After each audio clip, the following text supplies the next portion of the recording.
Vienna, the spring of 1879. The chandeliers of the Imperial Concert Hall burned with 1,000 lights, the air alive with perfume, anticipation, and pride. The audience waited in perfect silence for the final performer of the evening, Elena Kovacs, the young pianist whose name had become synonymous with brilliance. She entered the stage in a gown of pale silver, her hair coiled neatly beneath the glow. For a moment she stood motionless, eyes closed, as if listening to something no one else could hear. Then she sat, her hands hovering above the keys, and began to play. The first notes of Chopin's Nocturne drifted like breath through the air, fragile, pure, and impossibly alive. Every chord seemed to open a door to another world. Yet beneath the music lay something restless, a whisper of rebellion the audience could not name. Halfway through the piece, a single drop of blood appeared on the ivory keys. She did not stop. The cut across her finger deepened, and crimson streaked the white surface like a mark of defiance. The melody grew bolder, faster, trembling between beauty and desperation. When the final chord struck, there was silence. No applause, only the sound of a cough somewhere in the balcony, followed by murmurs that spread like smoke. Then came the accusation. "Stop her!" A man in uniform shouted. "That is not Chopin. It is the Vasary Code." The hall erupted in confusion. Soldiers appeared from the side aisles. Elena stood, stunned, as an officer approached. "You have been performing messages to the rebels," he said coldly. "It was only music," she whispered. "Music can carry more than notes," he replied. By the next morning, every poster bearing her name had been torn down. Her instruments were seized, her family questioned. Within a week, she was on a train bound for England, with nothing but a suitcase, a letter of introduction, and a small, battered violin case that held her only surviving score, the unfinished melody she had written for her father, who died believing that art could change the world. As the train crossed the Austrian border, snow fell softly against the window. She looked out, clutching the violin case to her chest. Behind her, the land that once knew her name disappeared into mist. If you believe that music can still save a soul, even one cast out from grace, tell me in the comments below. And if you think art can speak when words cannot, remember to subscribe for the next story of love, courage, and redemption. Ahead lay England, grey skies, unknown voices, and a house that would change everything. The train reached London beneath a sky the colour of iron. Smoke coiled from the chimneys, curling into the mist that wrapped the city like a shroud. When Elena stepped onto the platform, the air tasted of coal and rain. She clutched her small violin case, the one thing that had survived both fire and disgrace. A man in a dark coat waited at the end of the platform holding a placard that read Miss Kovacs. His bow was quick, mechanical. "Ashbourne Hall," he said curtly. "His Grace expects you before nightfall." The carriage journey from the city took hours. Streets turned to countryside, the noise of London fading into quiet fields. The rain never stopped. It whispered against the windows, a steady, almost musical rhythm. Elena closed her eyes and tried to imagine this new life, a teacher of music in a noble house, far from Vienna, far from the whispers of treason. When the carriage stopped, she saw it. Ashbourne Hall, vast and grey, its windows like unblinking eyes. Ivy crawled up the stone walls. The gardens lay untended, wild as the fog itself. At the great oak doors, a butler received her with a nod. "This way, miss." His voice held no warmth, but neither did it judge. The hall smelled faintly of wood smoke and polish. Portraits of soldiers and nobles lined the walls, generations of men who looked as if they had never smiled. "His Grace will see you shortly," the butler said, leading her to a music room on the ground floor. The room was large but barren. A grand piano stood in the corner beneath a sheet. Dust lay thick across its lid. She lifted the cloth gently and ran her fingers across the keys. The sound that emerged was soft, uncertain, as though even the instrument had forgotten what music was. When the door opened, she turned quickly. The man who entered was tall, broad-shouldered, dressed in a dark waistcoat.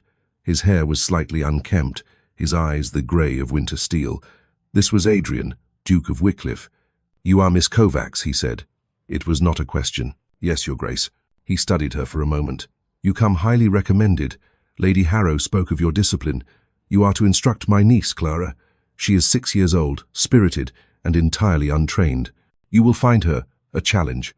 "I am accustomed to challenges," Elena said quietly. His eyes flickered, perhaps with amusement, perhaps with something else. "Dinner is at 7. Lessons begin tomorrow." When he turned to leave, she asked softly, "Do you play, Your Grace?" He stopped but did not look back. Not anymore. After he left, the silence in the room deepened. She pressed a single note on the piano middle C and let it fade into nothing. That night, she sat by the narrow window of her new chamber, watching the rain trace lines down the glass. From somewhere in the house came the echo of footsteps, the faint creak of doors, the sigh of an old building that seemed to remember too much. She thought of Vienna, of candlelight and applause, and of the moment when sound had turned to accusation. Now she was a ghost in another man's house, teaching another man's child. Yet even in exile, the melody would not leave her. She hummed it under her breath, a simple line of notes that felt like home. In another part of the house, the Duke stood before the fire in his study, a glass of brandy untouched in his hand. Through the walls, he could barely hear the faint hum of a tune carried by the draught from the hall. It was gentle, almost prayer-like. For a brief second, he closed his eyes. He had heard that melody before years ago, on a battlefield, in the memory of someone he once loved. When he opened his eyes again, the glass trembled slightly in his hand. Morning came softly, the rain reduced to a silver mist that clung to the hedges and blurred the edge of the lawns. Elena, dressed in a plain navy gown and tied her hair with a narrow ribbon, the sort a teacher might wear who wished to be noticed only for her patience. The house had the quiet of a church before the first hymn. She followed the butler down a corridor lined with maps and portraits to the music room, where the covered piano waited like a sleeping animal. Clara arrived with a governess who smelled faintly of lavender and rules. The child was small, dark-haired, and serious in a way children ought not be, as if laughter were a language she had once known and carefully forgotten. She stood at the threshold and regarded the instrument as one might regard a carriage horse that sometimes kicked. "Good morning, Clara," Elena said. "Would you like to hear the piano speak before we ask it to sing?" Clara's mouth twitched, almost a smile. "Does it speak in English?" "In any language you teach it," Elena answered. She lifted the cover, then the fallboard, uncovering the keys with a care that made the moment ceremonial. Dust rose in a pale ribbon. She pressed middle C once, very gently. The note lingered like a breath. "Listen, it says good morning." Clara stepped closer. "What does this one say? Try it and decide." Elena guided the small hand to D, then E, then the little interval that makes the beginning of a lullaby. The room shaped the sound around them. The governess took a chair and folded her hands, prepared for refusal or mischief, and found instead a child leaning forward as if warmth were hidden under the ivory. They began with names and fingers. Elena never said "do not," she said "try this." She placed a hazelnut on the back of Clara's hand to teach balance, a trick learned from a Polish master who taught the art of gentleness first. When the nut did not roll, Clara's eyes brightened. She repeated the small pattern, 3 notes, then 4, and the melody of a cradle song rose from the instrument, hesitant but whole. Somewhere above, a door clicked. Footsteps crossed a distant landing and came to rest. Elena did not look up. She knew when she was being listened to. She kept her voice easy and small, a thread for the child to hold. "Music is a way to tell time without clocks," she said. "We will measure this morning with 10 good notes." Clara played them, halting, then again with a new courage. The governess dabbed at her eyes and pretended she had something in them. Elena added a left hand, the simplest harmony, a pebble dropped into water that makes the surface bloom in circles.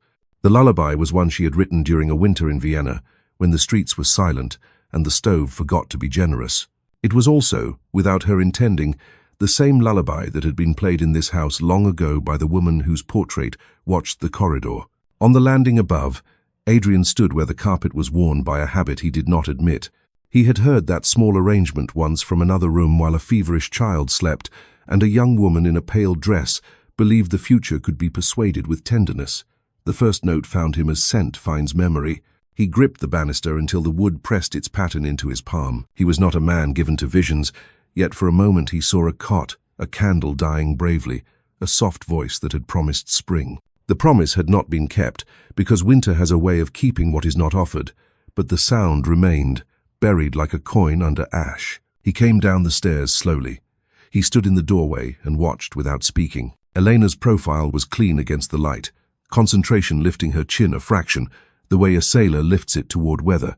The child's mouth moved with the rhythm, as if tasting courage. The piano, though long neglected, responded like an animal waking to a remembered hand. "It is pretty," Clara said, when the phrase at last resolved. She looked sidelong at the Duke, as if beauty required permission. "It is sufficient," the governess whispered, but Elena said, "It is honest, and that is better than pretty." Clara's hands returned to her lap. "May I try again?" "You may try as many times as morning will give us," Elena said. "Every day has more music than we think, if we listen quickly." She counted 4, and they began anew. The notes steadied. The left hand answered. When the cadence settled on the home key, something in the room settled with it, a small posture of peace that had forgotten how to stand. Adrian stepped inside at last. The governess rose, stiff with surprise. Clara slid from the stool and performed a practiced curtsy. Elena did not rush to speak. She placed the fallboard down gently until it kissed the keys, then turned. "Your Grace," she said. He looked at the instrument as a soldier looks at a river he must cross. "You have succeeded in making this room hospitable. It has not felt so in some years. Rooms learn from the people who enter them," Elena replied. "We will teach it patience." Clara tugged his sleeve. "I can play," she announced, then added gravely, "A little." "So I have heard," he answered, and the corner of his mouth learned a new shape. "You may show me after luncheon." The governess, astonished by the day's unusual gentleness, declared the lesson sufficient. She led Clara away with the promise of a story, if scales were not neglected. The child hesitated at the threshold and ran back to touch the cool wood of the piano, a brief, private thank you, then vanished down the corridor like a small bird rescued from a window. Adrian remained. The mist had lifted. A lane of pale sun lay across the carpet like a path that no one had used in years. Elena raised the lid once more and pressed a chord, quiet as a thought one almost decides to share. "You recognized it," she said. "I recognized an hour I thought over," he answered. "Then perhaps it is not over," she said. He regarded her, measuring the poise, the absence of either apology or pride. "Where did you learn that lullaby?" "In a city that forgot how to sleep," she said. "It came to me on a night when silence was unkind." "Most nights are," he said, and seemed startled by the confession. He drew a breath as if to continue, then did not. "Clara will have her lesson tomorrow at the same hour," he said instead. "If there is anything you require for the room, see Mr. Hale." "I require time," she said. "That is the one thing this house has too much of," he replied, and left as quietly as he had come. Elena remained at the piano. She placed both hands on the keys and built a small, careful ladder of harmonies, the sort that can lift a morning into afternoon. The house listened. The portraits watched without scolding. In the far garden, a rose that had not been trimmed in years opened, and no one saw it but the bees. When the last note faded, she closed the lid and straightened the bench. The silent hall was a fraction less silent. On the banister above, the print of a hand began to warm and disappear. The days at Ashbourne settled into a pattern quiet enough to seem almost ordinary. Morning lessons with Clara, the sound of laughter beginning to live again between scales, walks through the misty garden where the flowers leaned like tired listeners, and long hours in the music room where sunlight fell in trembling squares across the worn carpet. Yet beneath the gentle routine, something else began to stir, not in the melodies, but in the air that carried them. The servants of Ashbourne Hall had always been discreet. They moved through the house like ghosts, speaking in the low tones of people who had seen too much and remembered too well. Still, whispers have their own way of surviving, curling through corridors like candle smoke. "Vienna," one maid murmured near the laundry. "That's where she's from, they say. Her kind brings trouble." "Trouble or not," the cook replied. "She's made the Duke stop frowning, and that's worth the risk." The stable boy, polishing brass by the door, added softly, "I saw her in the old conservatory last night. There's no piano there, but she played as if she heard one." By the third week, the household had already given her a new name, the woman who sings to ghosts. Elena knew of the whispers, though no one spoke them to her face. She could feel them, the way one feels a draught from a window that was never quite sealed. Still, she did not retreat. At dusk, after Clara's lessons, she walked to the old glass house that stood at the edge of the gardens, the winter room, the servants called it. Once it had been filled with orchids, now it was a ruin of vines and broken panes. But to her, it was the only place where silence was kind. There she would sit upon the cracked stone bench, violin resting across her knees, bow in hand. She played not for company but for memory slow, private melodies that carried the scent of snow and candle wax, fragments of songs that had survived the ruin of her city. When she closed her eyes, she could almost believe Vienna still existed, as it had before soldiers learned to fear music. One night, the air shifted. She sensed she was no longer alone. "Does the glass not cut your fingers?" The voice came from the doorway. Elena looked up. The Duke stood half in shadow, coat unbuttoned, the wind from the garden pushing at his hair. He did not look angry, merely curious, a man surprised by his own intrusion. "I have played in colder rooms," she said softly. He stepped closer, the gravel crunching beneath his boots. "You prefer this ruin to the music room?" "It listens better," she said. His eyes searched the room, the empty stands, the broken pots, the wild vines climbing the glass. "And what does it hear?" "The things people stop saying aloud." He regarded her for a long moment, then his gaze fell to the violin in her hands. "What are you playing?" "Something unfinished." She drew the bow once more across the strings, and the sound filled the space like smoke, low, mournful, with a sweetness that refused to die. He leaned against a pillar, arms folded. "I once knew a melody like that. It played before my regiment left for Crimea. I hated it then. It made men weep." "Then you hated something honest," she said, not looking up. He smiled faintly, though the expression was more ghost than joy. "You are not afraid of my temper." "I have heard worse tempests," she answered, and survived. The wind pressed through a crack in the glass, scattering a few petals from a long-dead vine. They fell between them like pale snow. "Tell me," he said finally, "who taught you to play that way?" Elena paused, her hand resting on the strings. "No one. I learned from silence." "From silence?" "When a city burns, there is a sound after the fire dies, something like breathing. I listened until it became music." He stared at her, the line of his jaw tightening. "You speak as if you lost a world." "I did," she said, "but perhaps it still listens." Neither spoke for a time. Outside, the rain had begun again, thin and persistent. The Duke turned to leave, then stopped at the door. "You may use this place if you wish," he said. "It seems the house has room for another ghost." When he was gone, Elena lowered the violin. The air still held the faint echo of his voice. She looked toward the broken panes where drops of rain clung like tears. Somewhere in the dark, the house creaked, and she wondered whether the walls themselves remembered the tune. The next morning, Clara found her in the corridor. "Aunt Beatrice says you were seen in the glass house at night," she said. "She says only spirits go there." Elena smiled. "Then perhaps I am one." "Are you sad?" the child asked. "Sometimes," Elena said, kneeling beside her. "But when I play, I remember what joy sounds like. You can't lose something if you keep it sound." Clara seemed to consider this, then nodded solemnly. "Then you should play often." "I intend to." Later, when Elena passed through the long gallery, she stopped before a portrait she had not noticed before, a woman seated at a pianoforte, her expression serene, her gown of pale ivory. The resemblance was startling, the same arch of brow, the same curve of mouth. Beneath the frame, the nameplate read, "Lydia, Duchess of Wycliffe, painted 1867. Elena felt her pulse quicken. She stepped back, and for an instant she thought she saw movement in the painted eyes, as if the woman within the canvas had recognized her too. From the far end of the corridor came a voice, measured and calm. "She was my sister-in-law," said a woman dressed in mourning grey. "And you are Miss Kovacs, are you not?" Elena turned. "Yes, madam. I am Lady Beatrice, the Duke's aunt. You may find that resemblance causes misunderstanding. Best avoid wandering where portraits stare too long." Her smile was thin, polite, and edged like glass. She moved on, her footsteps echoing down the hall. Elena looked once more at the portrait. The painted woman's hand rested on the piano keys, forever caught between notes. When she reached her room that night, she opened her violin case and wrote a single line on the back of her sheet music. "Ashbourne has ghosts. Some wear flesh." Then she closed the case and blew out the candle. The morning that changed everything began like any other grey light, damp air, and the quiet rhythm of routine. Elena had just finished Clara's lesson when Mr. Hale, the butler, entered the music room carrying a silver tray. On it lay a single letter, sealed in deep red wax. "For you, Miss Kovacs," he said, offering it with an expression that was neither curiosity nor indifference, merely duty. It came by the early post, no return address. Elena hesitated. The handwriting across the envelope was sharp, deliberate, and unmistakably foreign, the kind of script that belonged to men who wrote orders, not poetry.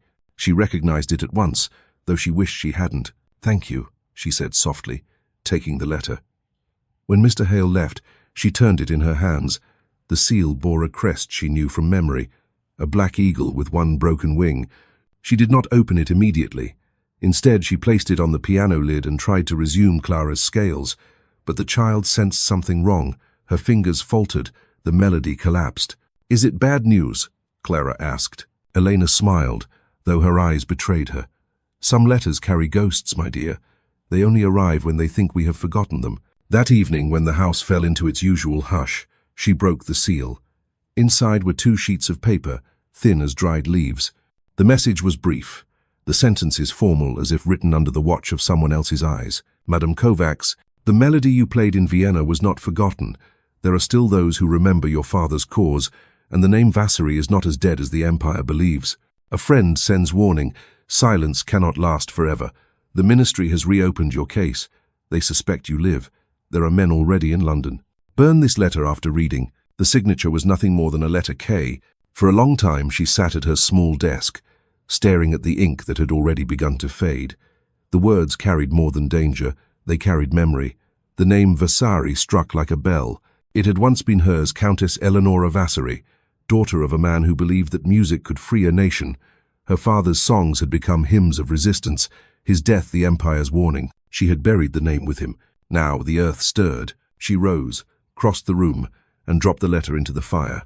The paper curled, blackened, and vanished. But long after it was gone, the echo of it remained an invisible melody threading through her thoughts. That night she could not sleep. The wind dragged branches across the window like fingers. Somewhere below, the grandfather clock marked the hours with a slow, unmerciful tick. At last she rose, wrapped a shawl about her shoulders, and went to the music room. The piano waited, its surface still faintly warm from the afternoon sun.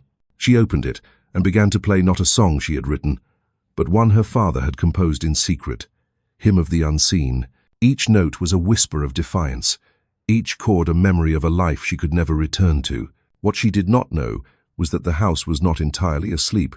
The Duke, unable to rest, had descended to his study to read correspondence by the fire. When the first strains reached him through the walls, he froze.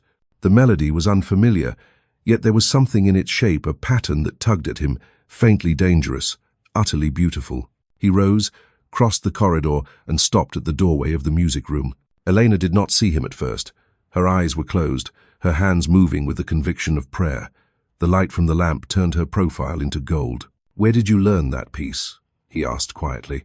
She startled, the cord collapsing under her hands. "Forgive me, Your Grace. I did not mean to wake the house." He stepped closer. "You have not answered me." She lowered her gaze. "It is an old folk song from my country. Folk songs rarely sound like battles being fought," he said.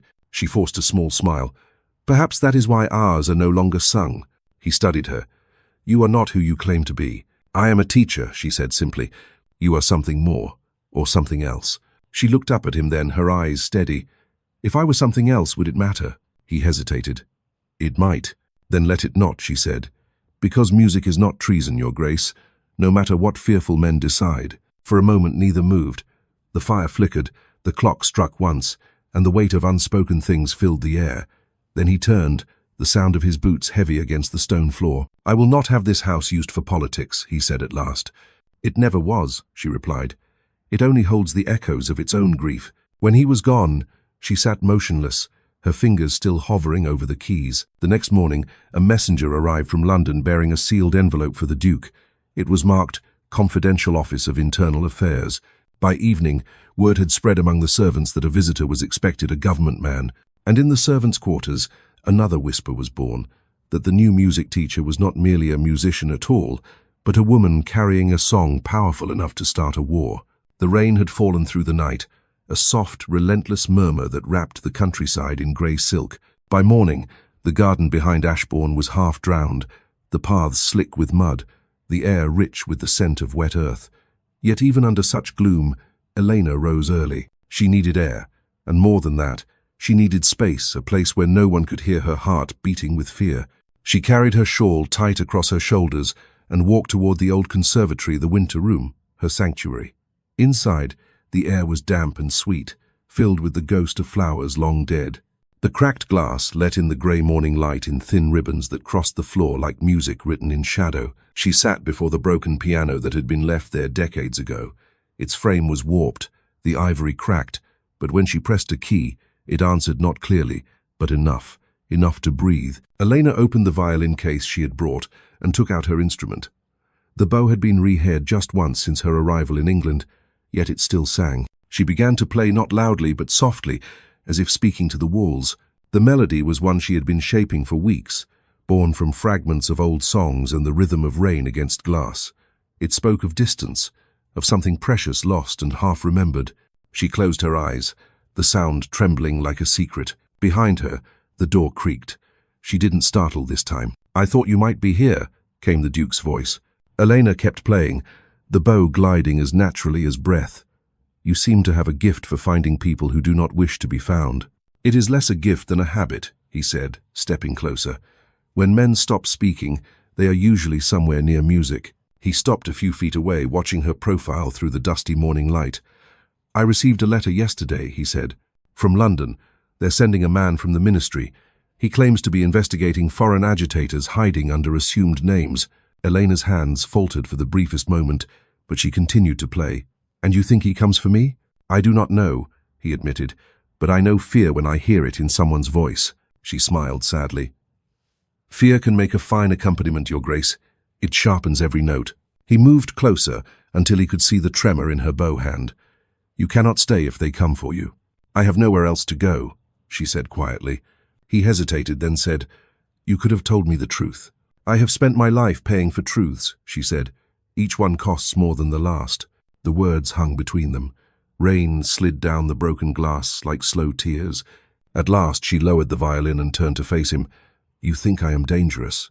"I think," he said slowly, "you are dangerous only to yourself." She looked away, biting her lip. "You are wrong.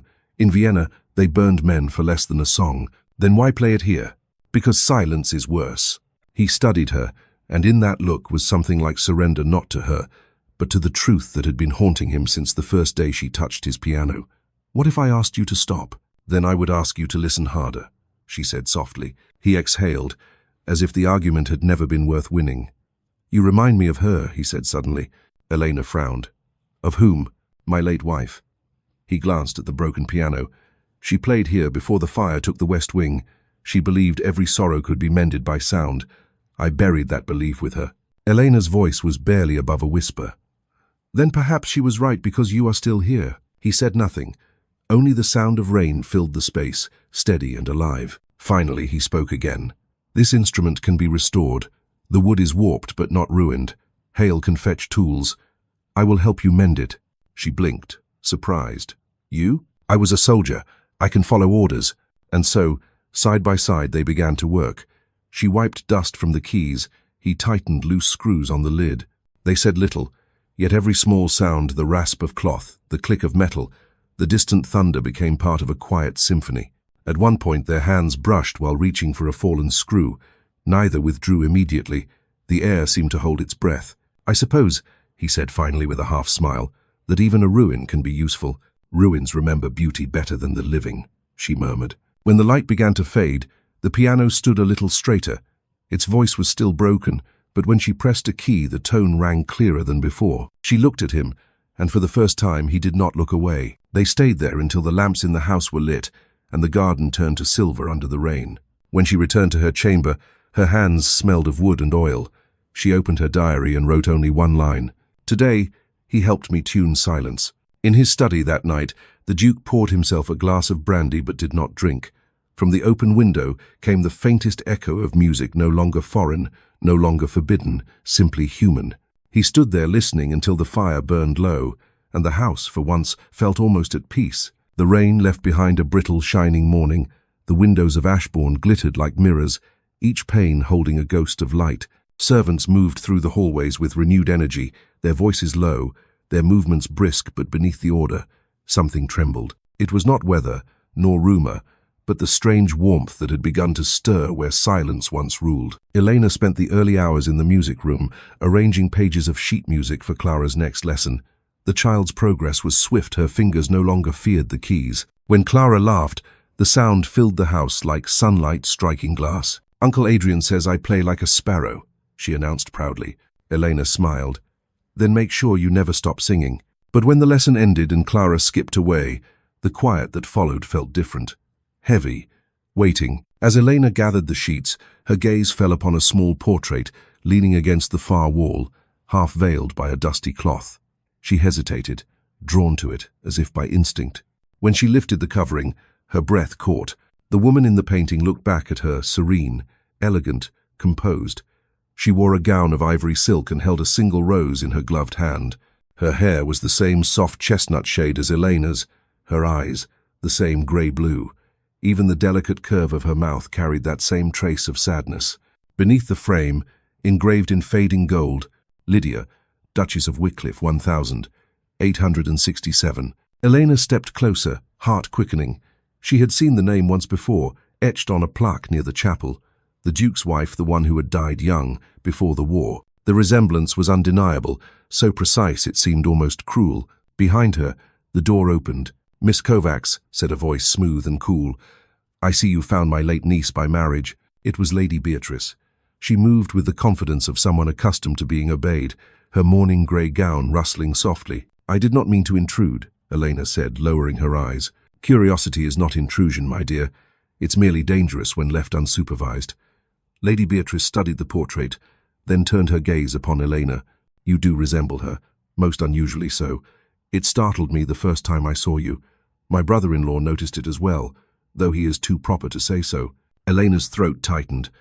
"I assure you, my appearance is coincidence." "Perhaps," Beatrice said, "or perhaps fate enjoys repeating itself." Her tone was light, but her eyes lingered too long, and there was something sharp behind the politeness, a question she did not yet ask.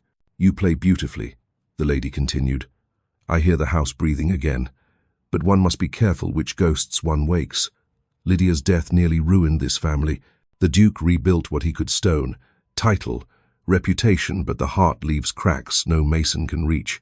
"I would not wish to cause him pain," Elena said quietly. "Then avoid looking too much like his memories," Beatrice replied. "Men are weak when reminded of their grief. They mistake resemblance for redemption." She turned to leave, her perfume faint lilac and dust trailing behind her. Before she reached the door, she paused.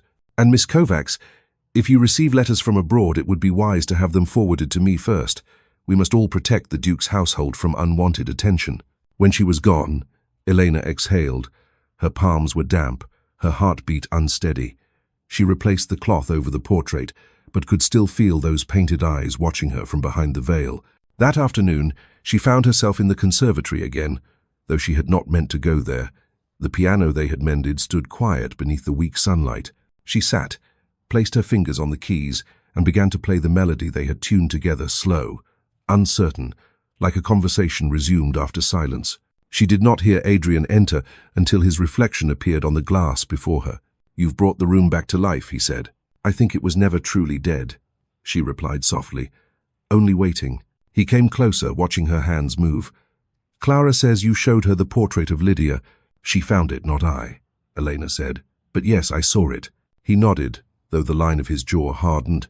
"You resemble her, enough that it startled me when I first saw you." "So I've been told," she said, forcing a faint smile. "It seems I walk among your ghosts." He was silent for a moment. "Lydia was kind," he said finally. "She believed music could turn sorrow into prayer. I thought that belief foolish. Now perhaps I'm not so sure." Elena lifted her gaze.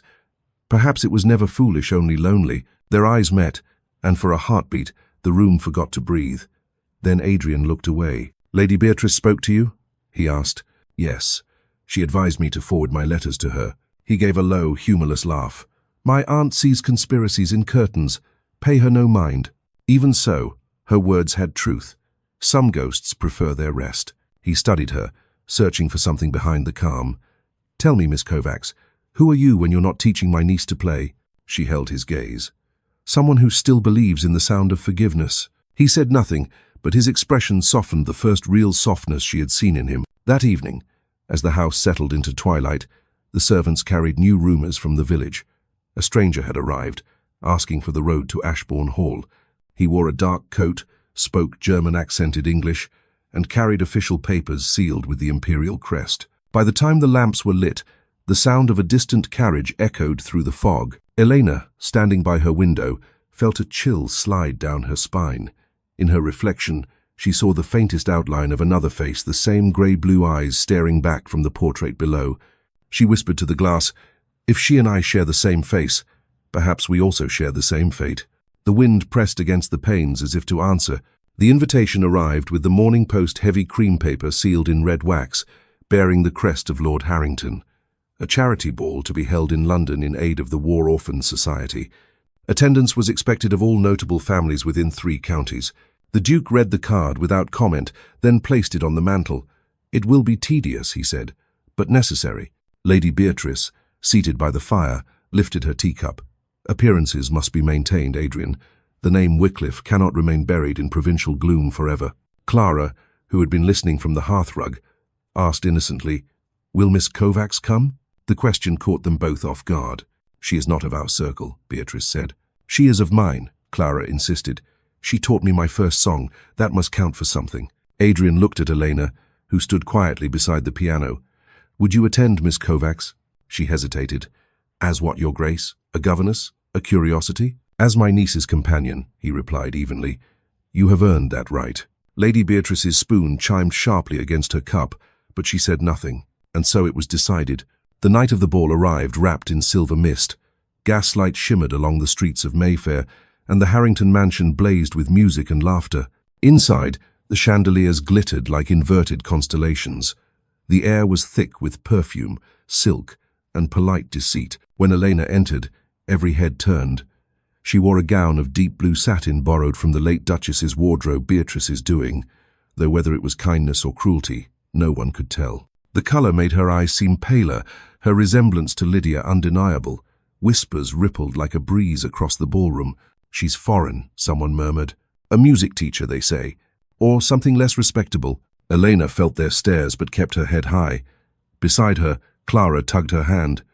"They're staring because you look beautiful," she whispered. "Then I shall forgive them," Elena said, smiling faintly. Across the room, Adrian stood with Lord Harrington and a cluster of officers. His uniform from the Crimean campaign had been brushed and fitted, the silver braid gleaming against black cloth. When he saw Elena, his composure faltered. For an instant, memory and present blurred Lydia, alive again, crossing the ballroom toward him. Then the illusion broke, and there was only Elena. "Your Grace," Lord Harrington said, following his gaze, "you've brought a ghost to the dance." Adrian's voice was calm but distant. "Not a ghost, a reminder." The orchestra struck the opening chords of a waltz. Couples moved to the floor, silk skirts sweeping in unison. Elena stood at the edge, watching, her gloved hands clasped tight. "Miss Kovacs," came a familiar voice. She turned. The Duke bowed. "May I have the honor?" For a heartbeat, she hesitated. "People will talk." "They always do," he said, "but only the music lasts." He extended his hand. She placed hers in it. The warmth of his touch startled her, steady, certain, as though no other choice existed. They moved onto the floor. The orchestra swelled. He guided her through the steps with soldierly precision, his hand at her waist, his eyes fixed on hers. Around them, the crowd blurred into color and sound. "This is dangerous," she whispered. "Only if you stop," he replied. The tempo quickened. The world shrank to the rhythm of their steps, the closeness of breath, the faint scent of his cologne mingling with rain still clinging to her hair. For those moments, they were not duke and exile, not master and servant, only two people caught inside the same melody. When the music ended, neither moved. Applause erupted, polite and hollow. He bowed. She curtsied, her heart hammering. From the edge of the crowd, Lady Beatrice watched, lips pressed thin. Beside her stood a man in a dark coat, a stranger whose presence drew no attention yet commanded it. His accent, when he spoke, was unmistakably Austrian. "Your Grace's guest dances beautifully," he said to Beatrice. "She reminds me of someone I once knew in Vienna." Beatrice's eyes narrowed. "And who might you be?" He smiled. "A friend of the ministry." Later, as the night deepened, Adrian stepped out onto the terrace to breathe. The city stretched below, a sea of lamps in the fog. He was not alone for long. "You should have told me," came Elena's voice behind him. He turned. "Told you what?" "That the letter from London was not just a warning, it was a summons. He's here, isn't he?" He did not answer.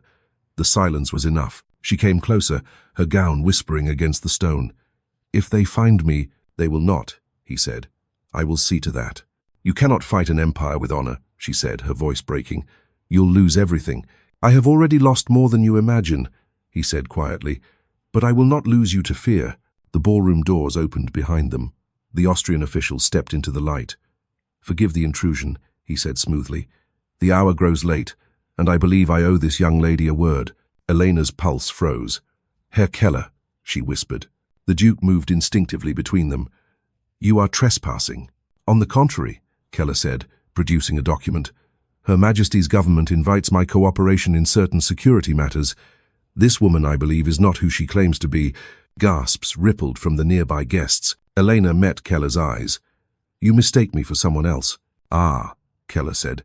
"Perhaps, but Vienna remembers faces better than names." Adrian's voice was steel. "You will take your suspicions elsewhere." Keller's smile did not reach his eyes. "Of course, Your Grace. For now." He tipped his hat and withdrew, leaving a chill behind him colder than the night air. Elena turned away, gripping the balcony rail until her knuckles whitened. "It has begun," she whispered.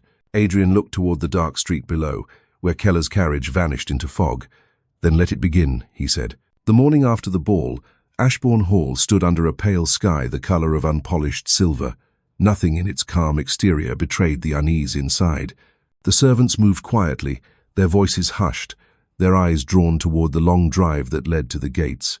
By noon, a black carriage appeared there, bearing the crest of the Austro-Hungarian embassy. Elena watched from the music room window as it approached. The sight chilled her more than any winter could. The Duke was waiting in the library when the visitor entered.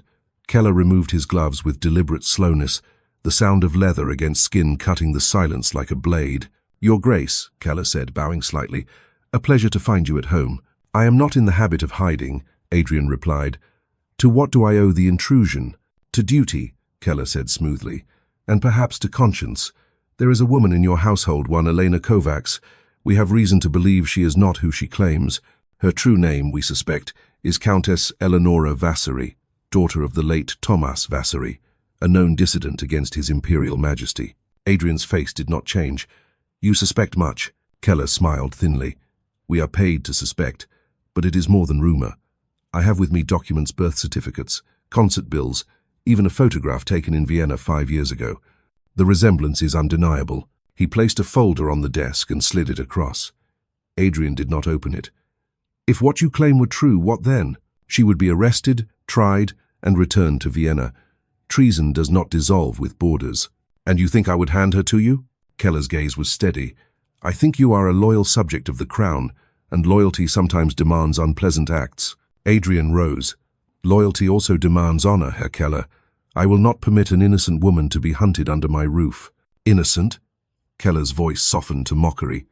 "You have heard her play, surely. Even now her melodies carry the code her father invented. You think them love songs, perhaps, but to my government they are signals messages sent through art to those who would overthrow kings." Adrian's eyes hardened. "Music does not start wars. Men like you do." Keller inclined his head, almost amused. "Then you will not cooperate?" "I will not betray her." Keller gathered his papers. "Then you betray your country instead." He paused at the door. "You may wish to tell your guest to pack. The Empire has a long memory, and London is a small city." When he was gone, the Duke opened the folder. Inside was a photograph, a concert hall blurred by age, and a young woman seated at a piano, her hair, her posture, her eyes all Elena. Beneath it, the printed words, "Countess Elena Vasary, Vienna, 1875. He closed the file, his hand trembling slightly. That evening, Elena was in the music room, her violin across her lap. The house was silent except for the faint hiss of rain on the windows. When Adrian entered, she knew from his face that the moment she had dreaded had come. "He came," she said quietly. "He did." "And?" Adrian hesitated. "He brought proof," she nodded. "Then you know." "I know your name," he said, "but not your crime." She looked up, her eyes glimmering in the lamplight. "My crime was being my father's daughter." "Then tell me," he said. "Tell me everything." She took a long breath, her voice steady but soft. "My father believed that words could change nations, but words alone were forbidden. So he hid them inside music. Every note had meaning, a letter, a name, a call to hope. The people learned to read the songs, and the Empire learned to fear them. When he was arrested, I thought his work would die. I played his music once, in defiance, during a concert. They said I sent messages to the rebels. Perhaps I did, but not to incite war, to remind them they were not forgotten." Her hands shook slightly on the violin. "They executed him 2 days later. I fled. I thought I had left that world behind." Adrian stood silent.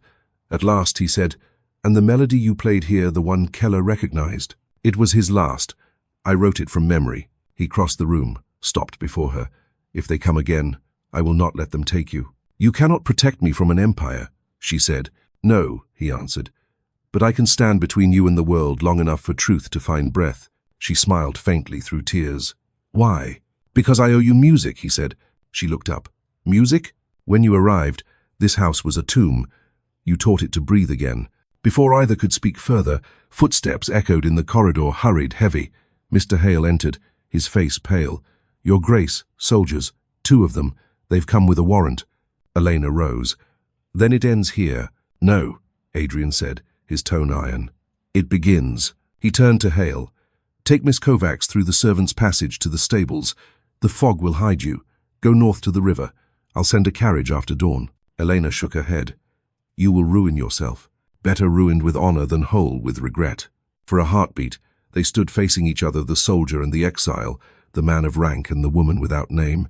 Then she reached out and touched his hand. If we never meet again, she whispered, remember the sound of that song. It was written for those who loved their country too much to stay silent. He caught her hand, pressing it once before letting go. Then let its silence protect you now. She fled down the servants' stairs, the sound of her steps vanishing into stone. Moments later, the soldiers entered grey coats, polished boots, orders in hand. By decree of the Ministry of Internal Affairs, their leader said, we demand the surrender of Countess Vasary. Adrian faced them calmly. There is no one here by that name. The man's gaze flicked to the empty chair beside the piano. We shall see. They searched the house, room by room. By dawn, they found nothing. When they departed, the first light was breaking through the mist, cold and thin. Adrian returned to the music room. The piano stood open, the last page of her sheet music still resting on the stand. Across it, in delicate handwriting, she had written 3 words. For the listener, he touched the paper as if it were a pulse. Dawn spread slowly over Ashbourne, pale and reluctant. Mist hung low over the moors, muffling sound and distance alike. The great house stood hollow, its windows dull as extinguished candles. Inside, the Duke moved through corridors, still echoing with the memory of hurried footsteps. Every closed door seemed to ask the same question. Had he done enough? The soldiers were gone, yet their presence lingered like the aftertaste of iron. Mr. Hale found him in the study, still wearing the same coat from the night before. She made it to the river, Hale said quietly. The ferryman saw a woman with a violin case cross before dawn. No one followed. Adrian nodded, his gaze on the dying fire. Good. There will be questions, Hale added. They'll come again. Then let them, the Duke said. When Hale withdrew, Adrian took from the desk the folder Keller had left behind. He carried it to the hearth and fed each paper into the flames. The photograph burned, last her face vanishing in a whisper of smoke. By mid-morning, a carriage appeared at the gates. Keller stepped out. Immaculate in his dark uniform, the silver crest of the ministry pinned to his lapel. Behind him came 2 British constables, polite but wary. Adrian met them at the door. You've returned sooner than I expected, he said. Duty seldom sleeps, Keller replied. We received word she fled. You aided her escape. I aided no one. A frightened woman left my household without permission. If you failed to detain her, perhaps your empire should hire better men. Keller smiled thinly. Careful, Your Grace. Mockery can sound a lot like guilt. Adrian's tone was calm. And suspicion can sound a lot like envy. The constables exchanged uneasy glances.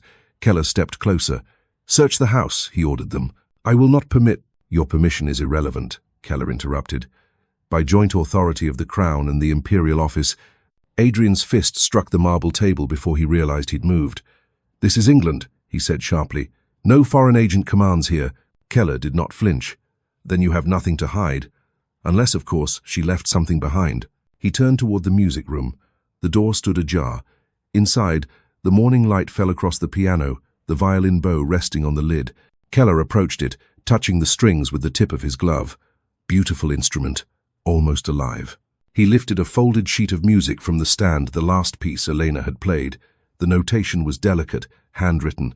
Across the top, in faint ink, were the words, Hymn of the Unseen. This, he said softly, is all the evidence I require. He turned to the constables. Arrest him. The younger officer hesitated. On what charge, sir? Treason, Keller said. Aiding an enemy of the Empire. Adrian stood very still. His voice, when it came, was even. You overreach, Keller. Do I? You sheltered her, defied lawful authority and destroyed official evidence. You are a traitor to both thrones. Adrian gave a small, almost weary smile. If loyalty to justice is treason, I stand guilty. The constables approached. Your Grace, one murmured, we must ask you to come with us. He handed Keller the sheet of music. You will not understand it, he said. Men like you never do. Keller's eyes gleamed. Then enlighten me. It isn't rebellion, Adrian said. It's remembrance. They led him away. News of the Duke's arrest spread quickly, first among servants, then to the nearest village, then to London. The papers called it the Wycliffe scandal. They wrote of foreign spies and coded sonatas, of secret meetings and forbidden passions. None of it true, yet none entirely false. Lady Beatrice moved quietly through the chaos, sending telegrams, invoking names that still carried weight, but even she could not stop what had begun. At dusk, Adrian sat alone in a narrow cell beneath the magistrate's hall. Through the small barred window came the fading glow of sunset. He thought of the house, of Clara's laughter, of the music that had once filled its halls. Most of all, he thought of Elena somewhere along the river, watching the same sky. The door creaked open. Keller entered. You'll be released by morning, he said. Diplomatic confusion, nothing more. But understand this, your protection cannot last forever. When she is found, you will answer for this again. Adrian looked up. You underestimate her. Keller tilted his head. Do we? She will survive, Adrian said. Because she carries something greater than fear. Keller smiled faintly. Romantic nonsense. The world rewards silence, not songs. Then you and I serve different worlds, the Duke said. When Keller left, Adrian leaned back against the cold stone wall. From the street outside came the faint sound of a violin, distant, carried by the wind. For a moment he thought he imagined it, but as the melody grew clearer, his hands tightened around the bars. The tune was unmistakable, the hymn of the unseen. Somewhere she was alive. He closed his eyes and listened until the last note faded. By dawn, the magistrate released him, citing insufficient evidence and undue interference by foreign officials. Keller was gone, his carriage vanished into the London fog. Adrian returned to Ashbourne that evening. The house was quiet. In the music room the piano waited, its lid half open. On the keys lay a single white rose and a folded page of music in Elena's handwriting. When the silence ends, follow the sound. He held the paper to his chest and for the first time in years sat at the piano. The melody that rose was fragile, unfinished hers. He played it anyway, and in the spaces between notes, the world felt alive again. London, winter of 1880. The fog over the Thames was a living thing, heavy, grey and merciless. It swallowed the ships and the cries of the dock workers, cloaking the city in a silence that smelled of coal and salt. Elena moved among the crowd like a shadow. She wore a simple black cloak, her violin case slung across her shoulder, her eyes fixed on the wharf ahead. For weeks, she had lived under borrowed names, playing in taverns and cheap music halls where no one asked questions as long as the songs filled their cups. Each night she earned enough for bread, and each dawn she disappeared before the city woke. But fear is a slow companion. It never leaves entirely. Rumour had reached her that Keller's men were still searching, that a foreign musician had been spotted near the river. Tonight, she would sail for Calais under a false passage, hidden among crates of grain. It was not freedom, but it was distance, and distance was enough. She arrived early, the tide still low. The ship she was to board, the Larkspur, rocked gently at its moorings. Its captain, a kind-eyed Scotsman, nodded as she approached. "Cargo only, miss. You'll keep quiet below deck, aye?" "I was born quiet," she said. He smiled, took her small bag, and disappeared into the hold. She lingered near the gangway, glancing toward the warehouses stacked like tombs along the quay. That was when she saw him. Keller stood in the mist, flanked by two officers in grey coats. Even through the fog, his polished boots and immaculate gloves gleamed. He was speaking to a dockmaster, showing papers, his gestures sharp, impatient. Her heart began to race. Without thinking, she turned and slipped between the crates, keeping to the shadows. The air smelled of pitch and damp rope. Behind her, Keller's voice cut through the noise. "Search every berth. She is here." Elena ran. The first shout came seconds later. Boots thundered on the planks. She darted down a narrow passage between warehouses, the hem of her cloak catching on splintered wood. Ahead, a door stood half open, light spilling from within a storage shed lined with barrels of lamp oil. She ducked inside, pressing her back against the wall, breath shallow. Outside, footsteps paused. "Check there," Keller ordered. She looked around, desperate. A broken window gaped above her, its frame jagged but reachable. She climbed onto a crate, fingers scraping wood. Behind her came the crash of the door. "Countess Vasary," Keller's voice said, almost kindly. "You cannot run forever." She pulled herself upward. Her hand slipped. The violin case struck a lantern hanging by the door. It swung wildly once, twice, then shattered against the floor. The world erupted in flame. Oil spilled across the boards, catching instantly. Fire roared to life, a wall of orange devouring the shadows. Keller cursed, retreating. Elena threw herself through the window, the glass tearing her sleeve, her arm. She fell into the alley beyond, coughing, her lungs clawing for air. Behind her, the shed blazed like a furnace. Men shouted, bells rang. Smoke poured into the fog, turning night into chaos. She staggered to her feet, clutching the violin case. Blood streaked her wrist, but she did not stop. The ship, she had to reach the ship. Through the smoke she ran, every step echoing like a heartbeat. The fire spread quickly, leaping from one warehouse to the next. Crates exploded, embers rained from the sky. By the time she reached the pier, flames were crawling along the mooring ropes. The captain of the Larkspur shouted orders as men tried to cut the lines. "Get aboard," he called to her. But behind her came Keller's voice again, hoarse, furious. "Stop her!" A gunshot split the night. The bullet struck a beam near her head, splintering wood. She turned and saw Keller through the smoke, his face illuminated by the blaze, his pistol raised. Then, from the far end of the dock, another figure emerged from the fog. "Enough!" The voice cut through the chaos like steel. Adrian Wycliffe strode forward, his coat soaked by rain, his expression unreadable. "Lower your weapon," he commanded. Keller's eyes widened. "You? She is under my protection," Adrian said. "She is a criminal," Keller shouted. "And you are a coward," the Duke answered. Keller aimed again. "You'll hang for this." "Then let me hang a free man," Adrian said. He stepped between Keller and Elena, placing himself in the line of fire. For a moment the flames painted them both in gold and crimson, like figures from some tragic altar. Keller hesitated. The pistol shook slightly in his hand. Then a burning beam above them groaned, broke, and fell. The three men scattered. The beam crashed onto the dock, sending sparks across the river. Keller slipped, his weapon tumbling into the water. Adrian seized Elena's arm. "This way." Together they ran, half blinded by smoke. The Larkspur was pulling away, its crew shouting, the gangway half burned. Adrian lifted her onto the railing, helping her leap across the gap. She landed hard, clutching his sleeve. "Come with me," she cried. He shook his head. "There's no time. Please." He smiled faintly. "Someone must tell the world you lived." Before she could answer, another explosion split the night, the warehouse behind them collapsing in flame. The shockwave threw her to the deck.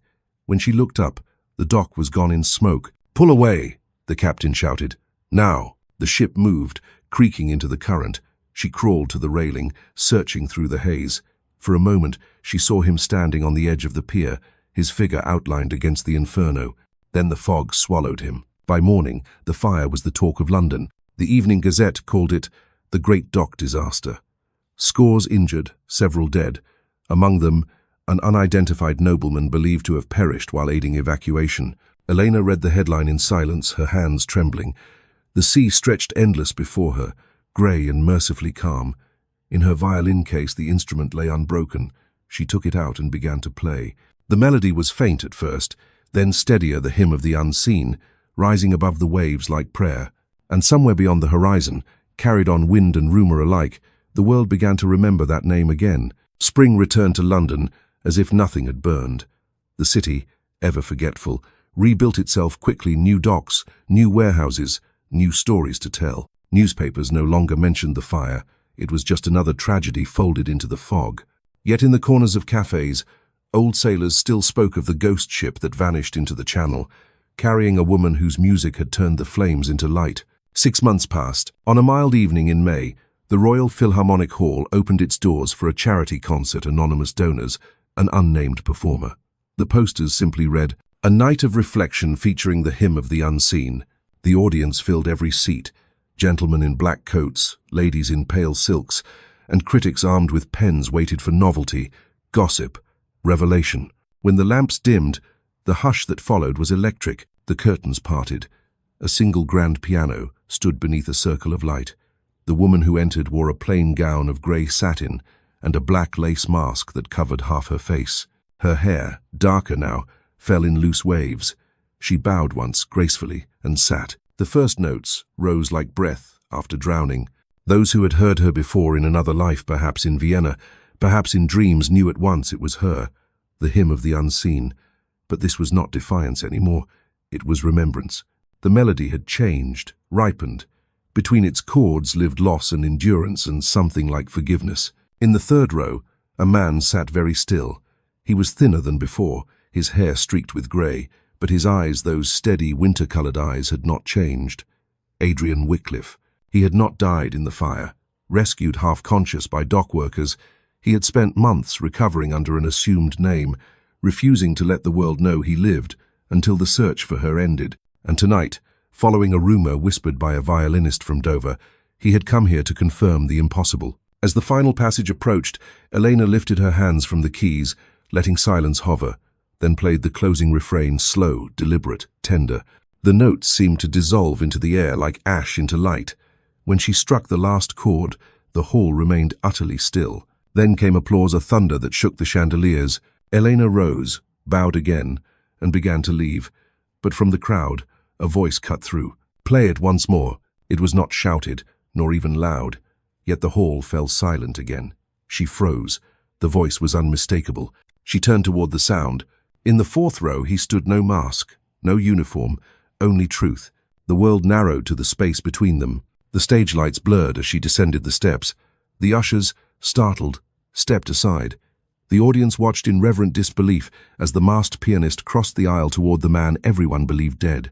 When she stopped before him, rain began to tap faintly against the roof, a soft percussion, as if the heavens themselves leaned closer. "You," she whispered. "You play better when you think I'm gone," he said softly. "I buried you in every note, and I found you in every silence." For a moment, neither moved. Then, as if drawn by something beyond choice, he reached for her hand. Their fingers met, real, trembling, alive. The audience did not breathe. Adrian's voice was low. "The world thinks it saw a ghost that night at the docks. Perhaps it did. But ghosts don't play with such fire." "You shouldn't have come," she said. "I couldn't stay away." Outside, thunder rolled gently over the city, a sound like a curtain being drawn. "Come with me," he said. "No more hiding. No more letters that never reach their end." Tears gathered behind her mask. "I have nothing left but my music." "Then bring it," he said. "We'll build the rest." For a heartbeat, the hall and its 1,000 eyes vanished. There was only the smell of rain, the warmth of his hand, the long road between exile and home closing to nothing. She nodded once. "Then let the world listen." They turned together, walking up the aisle toward the exit. Behind them, someone began to clap again, softly at first, then louder, until the hall filled once more with applause, not for the music that had been played, but for the miracle of what had survived it. Outside, rain poured down in silver sheets. The city blurred into 1,000 reflections. He removed his coat and draped it over her shoulders. "Do you know," he said, smiling, "that every storm ends in a rhythm? You just have to wait for the measure." She laughed quietly, the sound trembling between tears and joy. "Then tonight, Your Grace, we begin again on the downbeat." They stepped into the rain, hand in hand, the crowd's cheers fading behind them, the thunder keeping time for two hearts that had finally found the same key. The morning after the concert, London awoke to rumours that rippled through every circle, from aristocratic parlours to smoky cafes. They spoke of a masked pianist whose music silenced an entire hall, and of a man thought dead who had risen from the ashes of the docks to claim her hand. Some called it scandal, others salvation, but for the two at its centre, it was simply truth finally unhidden. Adrian and Elena found refuge in the one place untouched by gossip, the ruins of the old Wycliffe Conservatory, a small music hall his family had once owned before it fell into disuse. Now it stood half reclaimed by ivy and dust, the roof leaking sunlight in slanted beams. He unlocked the door with a rusted key. "It's not much," he said, "but it's ours for now." Elena stepped inside, the echo of her footsteps weaving through the broken silence. "It smells like ghosts," she murmured. "Then it's a perfect home for us," he replied. She smiled faintly, running her fingers over the warped keys of an abandoned piano. "It's out of tune." "So am I," he said gently. She turned, startled by the softness in his tone. For a moment, they simply looked at one another, the years of secrecy, the pain, the separation pressing quietly between them like unspoken music. He moved closer. "Elena, that night at the docks I thought I'd never see you again. Every hour since has been a borrowed one. You saved me," she said. He shook his head. "You were never mine to save. I only gave back what the world tried to take from you." She studied him, the sunlight painting gold across his face. "Why risk everything? Your title, your estate, your life?" "Because," he said simply, "none of it mattered without you." The words hung in the air, fragile and luminous. She took a slow breath. "You loved an illusion, once a countess with a false name." "And yet," he replied, "I grieved a woman who was real." For a moment, silence filled the hall, warm, not empty. Then he reached into his coat and drew out a folded parchment. "This is the deed to the conservatory. I bought it back last week. It will open again under your name." She blinked in astonishment. "Mine?" "Yes," he said. "You will teach, perform, and fill these walls with life again. Let it be your freedom, not as a fugitive, but as an artist." Her voice trembled. "You mean to stay?" He smiled. "I've spent my whole life serving duty. For once, I'd like to serve devotion." Tears glimmered in her eyes, unfallen. "They will never forgive you." "Then let forgiveness belong to lesser men," he said. "Let us build something stronger." He reached for her hand, and she let him. Their fingers fit easily, as though shaped by the same music. "Adrian," she whispered, "I don't know how to begin again." "You already have," he said. "The moment you played last night, the world heard what truth sounds like. Now let it see what love looks like." She laughed through her tears. "And what does it look like?" He kissed her fingertips. "Like you." Outside, rainwater still dripped from the eaves, each drop a quiet rhythm keeping time with their breath. They spent the day clearing the dust, uncovering fragments of the past sheet music, cracked frames, forgotten programs from decades ago. By evening, a small fire burned in the hearth. She played softly on the old piano, coaxing life from its stubborn strings. He listened, eyes closed, as if memorizing every note. When she finished, she looked up. "What is it?" He rose, crossed to her, and knelt beside the bench, not in grandeur, but in sincerity. "I made vows once," he said. "To a crown, to a country, to the weight of my family name. But I never made one to my heart. So hear it now." She watched him, her hands still resting on the keys. "I love you," he said simply. "Not as a duke loves his muse, nor as a man loves his salvation, but as one soul recognizes another, it was meant to find. You are not my scandal, Elena. You are my confession." Her breath caught. "Adrian." He took her hand again, pressing her palm to his chest. "Do you feel that?" "Yes. It beats, because you survived." The firelight trembled across the walls. Outside, the wind carried the faint toll of church bells. Somewhere in the city, a new day was beginning. She leaned forward, their foreheads touching. "Then let this be our hymn," she whispered. "No audience," he said. "No masks. Only truth."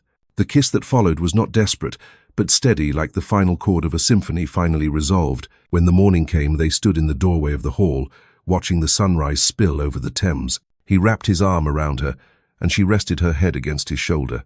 "What will we call it?" she asked. He thought for a moment. "The Conservatory of the Unseen." She smiled. "Then let it begin."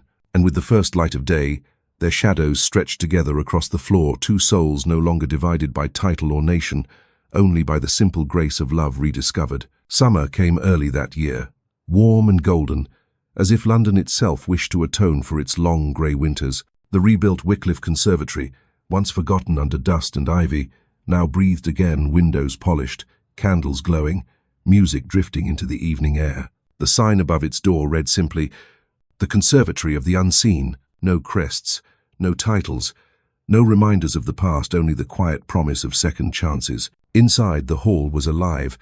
Children practiced scales beneath tall windows. Women from the nearby parish tuned violins they could barely afford.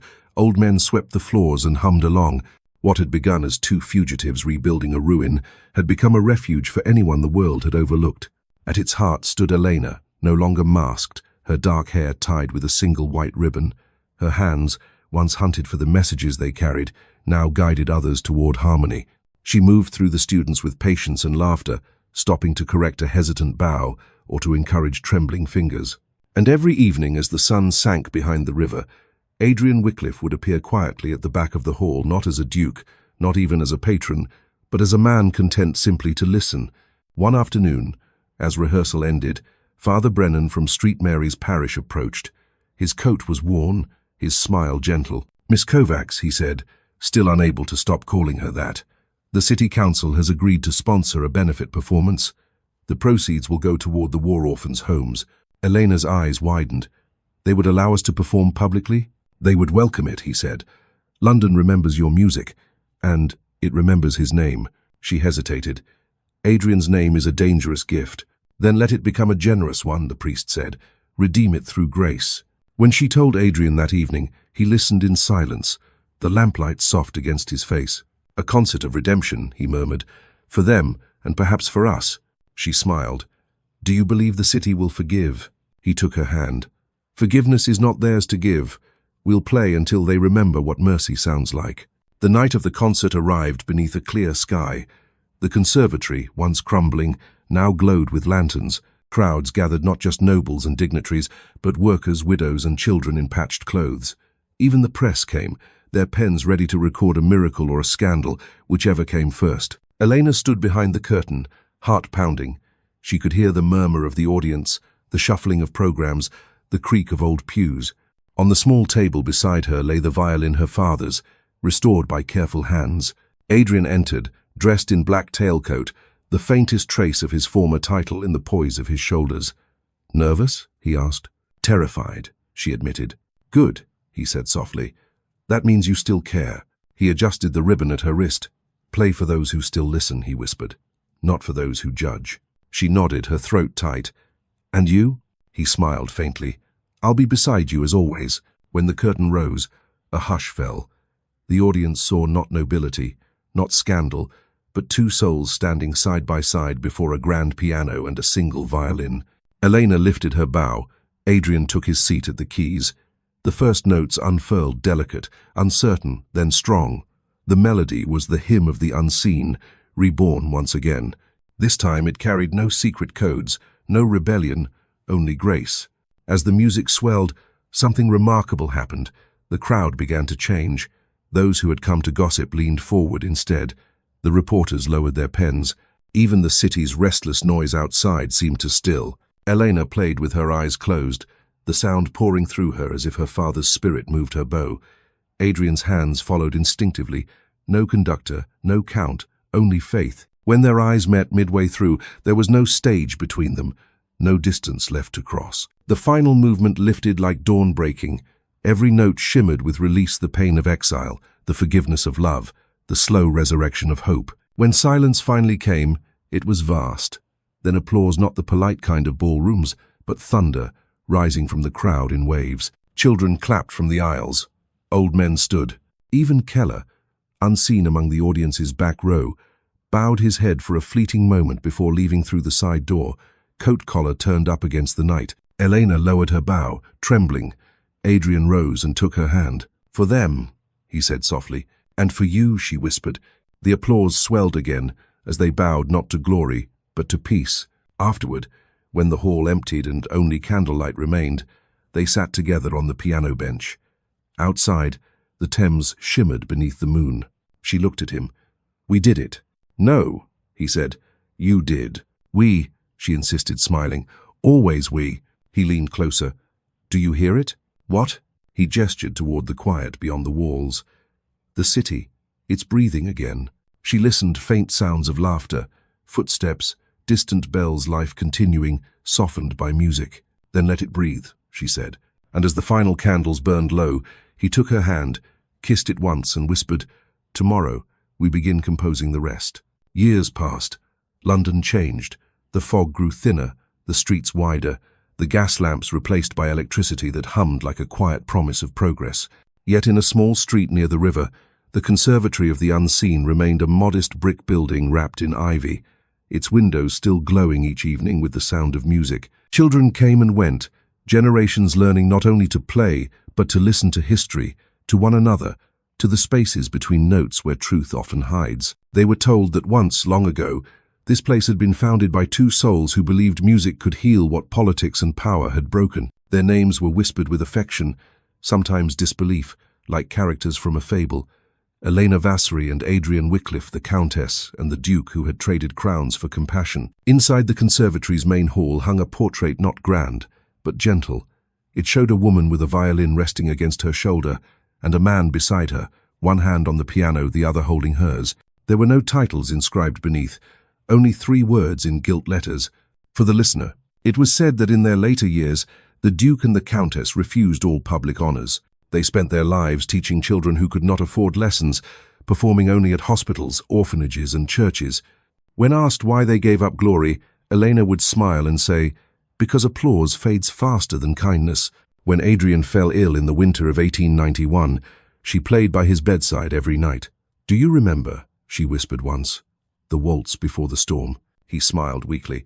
"I remember the woman who never stopped dancing." And when he passed, the city tolled its bells not for a duke, but for a man who had learned to love more deeply than his duty allowed. Elena continued the work alone, her hair silvering, her hands still steady on the violin. The students called her Madame Vasary.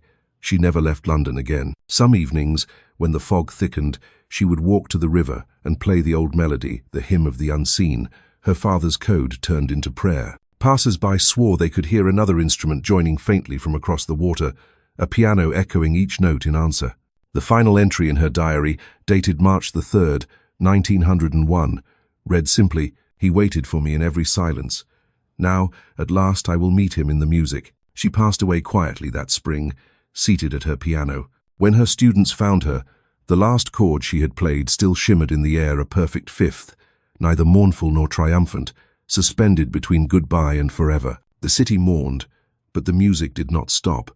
A century later, the conservatory still stands. Tourists pause outside, listening to the faint sound of a piano drifting through open windows.